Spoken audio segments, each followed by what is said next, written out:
আসসালামু আলাইকুম ওয়া রাহমাতুল্লাহি ওয়া বারাকাতুহু। সবার পেট্রো বাংলার সামনে আমাদের এক দফা দাবি 24 ঘন্টা গ্যাস পাম্প খোলা রাখতে হবে।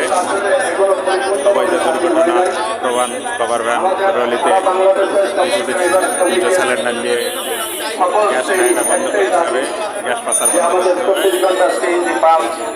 উন্মুক্ত করে দিতে হবে। দীর্ঘ লাইন সারি